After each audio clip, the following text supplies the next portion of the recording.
كن فريدا عش بفخر في الحياة لا تبالي فالمعالي بالتحدي لا سواه. Abu Lahab's enmity and opposition continued for many, many years. He lived until just shortly after the Battle of Badr. When in the Battle of Badr, he didn't actually take part, but he sent someone else instead. Someone lost a bet with him, so he owed him money. So he said, if you want to repay your debt, you go on my behalf to fight in the Battle of Badr. And Abu Lahab decided to remain behind in Mecca. When news reached him of the defeat of the Quraysh and the falling of so many of his fellow chieftains in the Battle of Badr, he was seized by grief to such an extent that 7 days after the Battle of Badr, he actually died.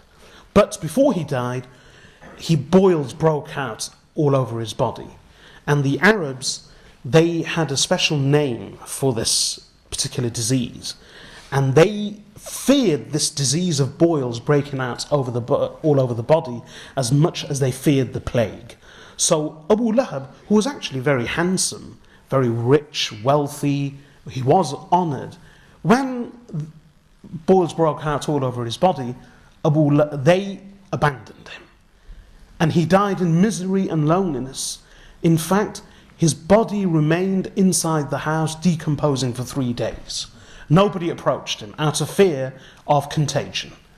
And then after 3 days, fearing spread of further disease, they actually took his body using poles and they dug a pit and flung his body into the pit and then buried him in that manner by throwing rocks and stones over him. Indeed, that's how he perished. It wasn't just this kind of opposition. He hurt the Prophet ﷺ in his family. Abu Lahab, being the uncle of the Prophet ﷺ, he had a number of sons and daughters. He had 3 sons in total. One was called Utaybah. Utbah was the older one. Utbah, Utaybah, and Mu'attib.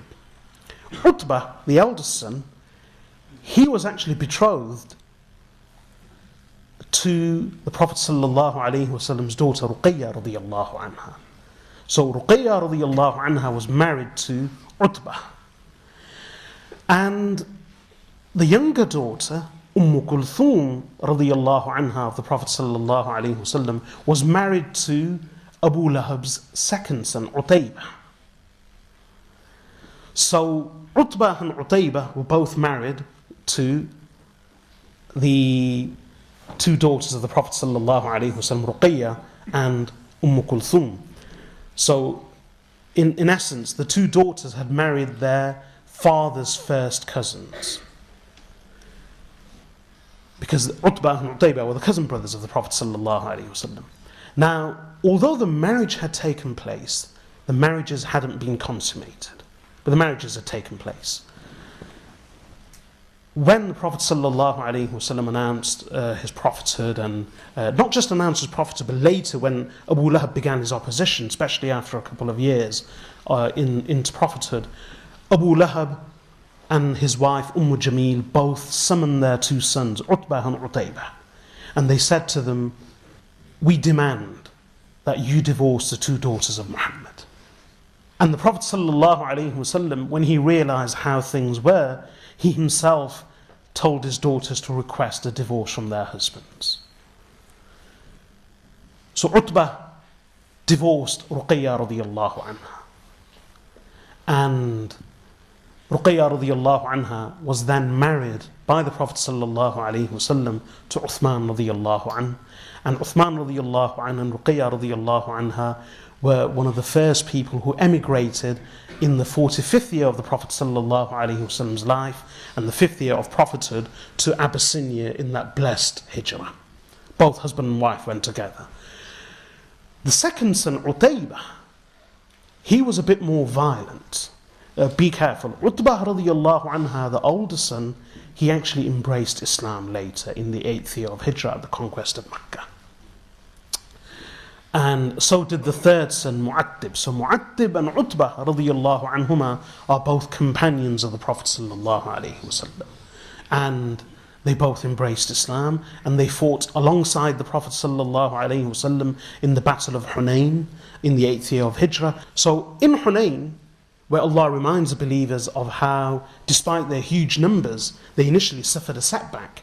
As part of that setback, everyone dispersed and fled to the rear and retreated. Only a few people remained around the Prophet ﷺ, and subhanallah, of those few people who remained with the Prophet ﷺ steadfast were the two sons of Abu Lahab, Utbah and Mu'attib. So be very careful, one shouldn't speak without knowledge, especially about topics as sensitive as this. Utaybah, the second son, who was married to Kulthum radiyallahu anha, he was a bit more belligerent and violent, and he followed in his father's footsteps. So when his father said to him and mother that divorce Kulthum, the second daughter of the Prophet sallallahu, meaning the third daughter, Zainab radiyallahu anha was the eldest, then Ruqayyah, then Kulthum, but the second of the two daughters in the marriage, in their household. Utaybah said, of course I will divorce her, but he didn't just do that. He went to the Prophet ﷺ and he declared to the Prophet ﷺ that, O Muhammad, I disbelieve in your revelation. I disbelieve in what you say. And then he quoted, وَالنَّجْمِ إِذَا هَوَى, that I disbelieve in وَالنَّجْمِ إِذَا هَوَى, and I disbelieve in دنا فتدلى فكان قاب قوسين أو أدنى. I disbelieve in him, i.e. the angel Jibreel, and I disbelieve in your revelation. And then he said, I'm going to divorce your daughter Kulthum. And then he spat on the Prophet ﷺ, and according to one report, he actually attacked the Prophet ﷺ, ripping his shirt. So the Prophet ﷺ then prayed, Allahumma sallit alayhi kalban min kilabik. O Allah, empower a dog of your dogs over him. Shortly thereafter, he divorced Kulthum, but shortly thereafter, Utaybah, along with his father, Abu Lahab, travelled north to the region of Syria, for Sham, not Syria, but Sham, for trade, as was famous. They would travel up north and south for their trade. So they travelled from Mecca, passing by Medina. That was their route, their trade route, all the way up to the cities of Gaza, Bosra, known as Busra, in English Bosra, Gaza, and Damascus. And another, so Abu Lahab and his son Utaybah travelled up north for trade, and they went as part of a large caravan. They were camped at Zarqa, which is in modern day Jordan. You probably heard the name Zarqa. They were camped in that region in Zarqa. A monk, when he saw their camp, he said to them that, O Arabs, why are you camped here? Don't you know this is a region inhabited by lions? They roam here just like goats and sheep roam.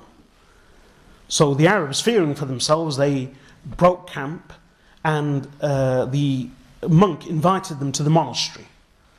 So Abu Lahab actually said to everyone, look, I fear my nephew's curse on my son.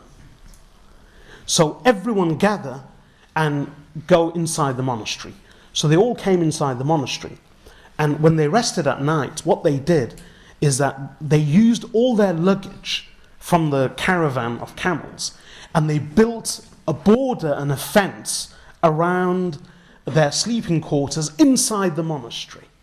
So they laid up the baggage and the luggage quite high. And then in between, they placed Utaybah right in the middle. And he was surrounded by the rest of the Arabs in the huge caravan, and the sleeping travellers were all surrounded by their luggage and baggage packed up quite high as a fence. At night, a lion came, jumped over the luggage and the fence, smelt all the different Arabs, and he actually approached Utaybah and, ripping him, carried him away and tore him to pieces. Abu Lahab said, I told you I feared my nephew's curse for my son. So Utaybah was the one who was married to Kulthum and who was ripped to pieces by a lion because of the dua of Rasulullah sallallahu alayhi wasallam. Allahumma sallit alayhi kalban min kalabik. Oh Allah, empower a dog of your dogs over Utaybah. But Abu Lahab was his blood uncle. He was his father's blood brother, half brother, but still blood. It fell upon Abu Lahab, even if he didn't believe, like so many of the others in the clan of Hashim, to at least protect and defend the Prophet sallallahu alaihi wasallam. Instead, he broke his daughter's marriages. He forcibly had his daughters divorced. He pelted him with stones. He cursed him publicly. He would follow him, hurling pebbles at him and declaring him a madman and a soothsayer and one who could not be treated or cured of his madness. And Jamil, his wife, she would actually lay thorns in the path of Rasulullah alayhi salatu wasalam, and she was also responsible for much opposition, fully supporting her husband. These were just some of the reasons for that family opposing Rasulullah alayhi salatu wasalam, the father and the mother and one son, Utaybah. However, because of that, Allah publicly shamed him and Allah named him in the Quran, as opposed to any of the other enemies of the Prophet Muhammad sallallahu alayhi wasallam. This is just some of the background to the revelation of the surah of Abu Lahab. Now, one or two further things. Let me translate the surah again. Tabbat yada Abi Lahabin wa tab. Perish the hands of Abu Lahab, and he is perished. Ma aghna anhu maluhu wa ma kasab. His wealth will not save him, will not avail him, and nor what he has acquired. What's the meaning of that? Abu Lahab, when he heard that the Prophet ﷺ threatened him with Allah's punishment, Abu Lahab actually declared, because he was very wealthy, noble, honoured, respected by everyone, a powerful figure, he actually said, if Muhammad's words are true, if my nephew's words are true, then I will ensure that I will pay sufficient compensation with my wealth, and I will save myself from the punishment of Muhammad's God through my children and my power and wealth. So Allah said, Ma aghna anhu maluhu wa ma kasab. His wealth and what he has acquired, meaning his children, will not avail him. Sayasla naran dhata lahab. He will soon enter, not enter but roast. Yasla actually means to roast. So sayasla naran, he will soon roast in a fire of flames. He and his wife. And the flame is a play on his name, Abu Lahab, the father of the flame. وَمْرَأَةُ حَمَّالَةَ الْحَطَبِ. Now what's the meaning and the significance of the final section? Why does Allah refer to his wife as a wood carrier with a strap of palm fibre around her neck? فِي جِيدِهَا حَبْلٌ مِّن مَسَدٍ. She wasn't actually a wood carrier because she was rich, she was wealthy, she was powerful, and she was one of the noble women of the Quraysh from the clan. She herself was Abu Sufyan's sister, so she was from the clan of Umayyah, and further up from the clan of Abd Shams. So she was one of the noble women of the Quraysh. She wasn't a wood carrier, but she was responsible for one thing. She would strewn thorns and wood in the path of the Prophet sallallahu alaihi wasallam. And being from her husband being from Banu Hashim, she was one of the immediate neighbours of the Prophet sallallahu alaihi wasallam. But she would inconvenience him all the time. But another thing she was responsible for is that she was a tale carrier, a bearer of tales. Listening to something here, planting it there. Listening, hearing something here, conveying it there. So she was hammalatul hatab in the sense that just like wood is carried, and wood ignites very quickly, you kindle and stoke a fire with dry wood. And hatab, the Arabs would say hammalatul hatab or hammalul hatab. They would actually refer to gossip, calumny, hearsay and slander as hatab, as firewood. So the Prophet ﷺ himself has used this word hatab in various places. In fact, in the context of envy, that envy consumes good deeds just as fire consumes dry wood. كما تأكل النار الحطب. So hatab, the Arabs would use hatab, i.e. firewood or dry wood, to refer to slander, calumny and hearsay and gossip. Meaning gossip, hearsay, etc. are not innocent. They are very dangerous. and they ignite fitna, strife, discord, and disunity and disharmony in families and communities with the speed and the ferocity of fire. Prophet ﷺ said, لا يدخل الجنة قطات. In one narration, Namam, a tale carrier, will not enter Jannah. So Hammalatul Hatab, Abu Lahab's wife, Jamil, this is one thing she would do. So Allah subhanahu wa ta'ala describes her position in the dunya with what will happen in the hereafter. Furthermore, because they would abuse the Prophet sallallahu alaihi wasallam, Allah satirizes them. The Arabs were very conscious of image, as everyone is. But you see, there was no media at the time of the Arabs. Their media was poetry. And poetry stung. Through poetry they would elevate people. And through poetry they would debase people and humiliate them. They would eulogize or satirize. They would elevate or lampoon. And forgive me for drawing a comparison, but many don't seem to understand this unless you compare it to rap. See how rappers, they use rap for competition, for honor, for dignity, for declaring their prowess, for boasting, for their pride, and as well as to diss others. So this dissing, this disparaging, this lampooning and satirizing, the Arabs would do it through poetry, but there's no comparison between rapping and poetry. The Arabs were born poets. Their children could spontaneously, impromptu, rattle off couplets, 60, 70 couplets, each one of them with a perfect rhythm and rhyme. And that's how they were. So if you look at the surah of Abu Lahab, another thing, Jamil, the wife of Abu Lahab, she was a poetess. She was a poet. Abu Lahab was a poet. In fact, Imam Sha'bi, rahmatullahi alayhi, one of the tabi'een, he says that not just the clan of Hashim, remember what I told you, who was a great-grandfather, Abd Manaf. Abd Manaf had sons Hashim, Nawfal, Muttalib, and Abd Shams. Imam Sha'bi, rahmatullahi alayhi, says, out of all the descendants of Abd Manaf, including all the descendants of Hashim, all the descendants of Nawfal, all the descendants of Muttalib, and all the descendants of Abd Shams, which included Abu Sufyan, his father Sakhr, Umayyah, Rabi'ah, Hind, which included Jamil, Abu Lahab's wife. Basically, all the descendants of Abd Manaf, every single one of them was a poet, except one, the Prophet Muhammad sallallahu alaihi wasallam. With the exception of the Prophet sallallahu alaihi wasallam, every single Arab member from these clans and descendants of Abd Manaf were all poets, natural poets, with the exception of one. As Allah says, وَمَا عَلَّمْنَاهُ الشِّعْرَ وَمَا يَنْبَغِي لَهُ. And we have not taught him, i.e. the Prophet's poetry, and nor does it befit him. Nay, this, i.e. the Qur'an, is an admonition from Allah, and a clear Qur'an.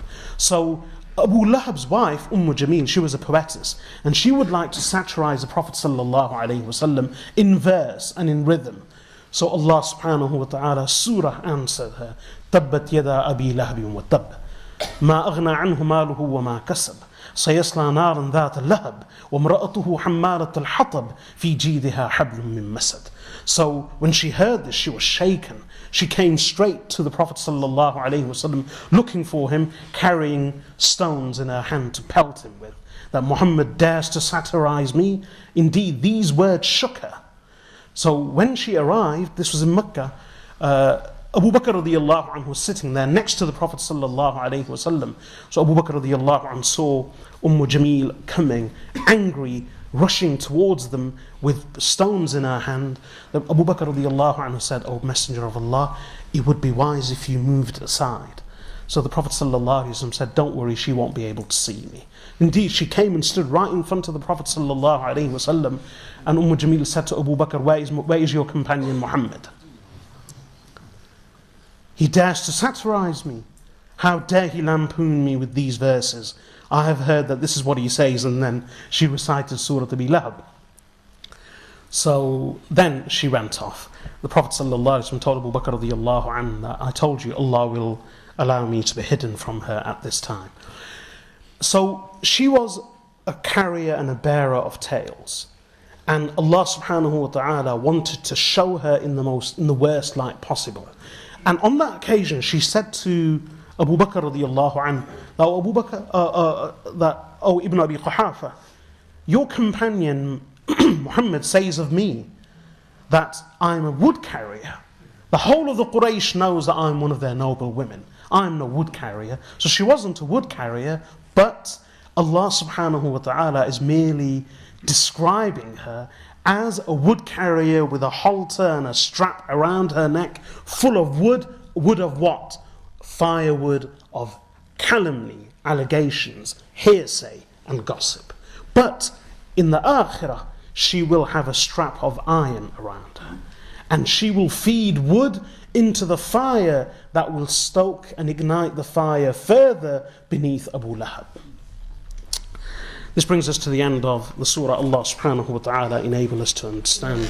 May Allah make us amongst those who understand the meaning and the message of the Holy Quran. One very important message from this surah is that in a hadith related by Imam Muslim in his Sahih, Prophet sallallahu alaihi wasallam says, وَمَنْ بَطَّأَ بِهِ عَمَلُهُ لَمْ يُسْرِعْ بِهِ نَسَبُهُ. And whoever's deeds keep them behind, their lineage will not propel them forward. I.e., with Allah, what matters is not who you are, but what you do. Even if you are related to a messenger of Allah. And on the other hand, this also shows that no one is to be held responsible for anyone else's behavior, good or bad. Throughout the Quran, have we not seen?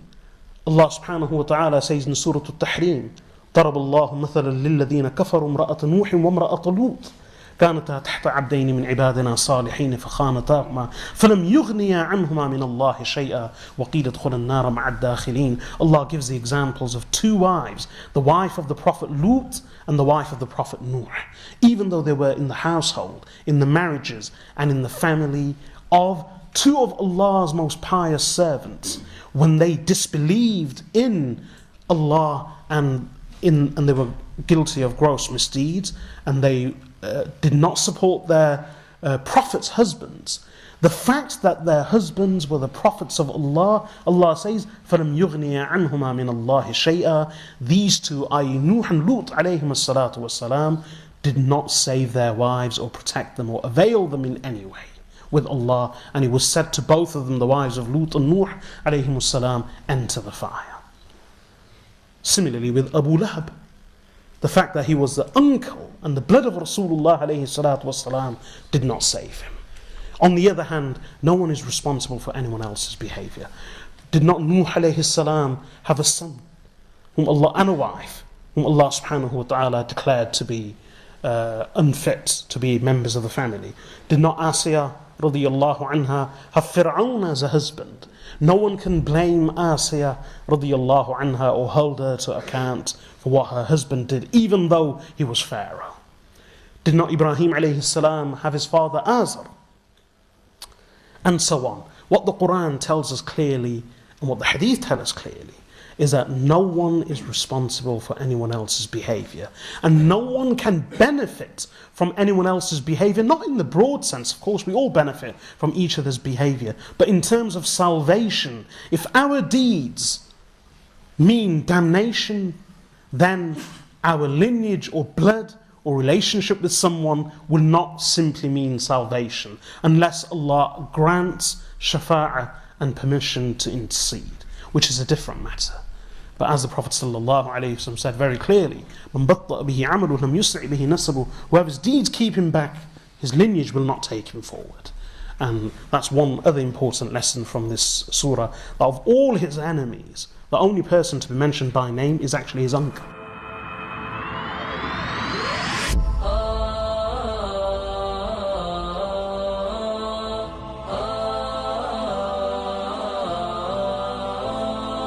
كن سعيدا كن فريدا عش بفخر في الحياة لا تبالي فالمعالي بالتحدي لا سواه كن سعيدا كن فريدا عش بفخر في الحياة لا تبالي فالمعالي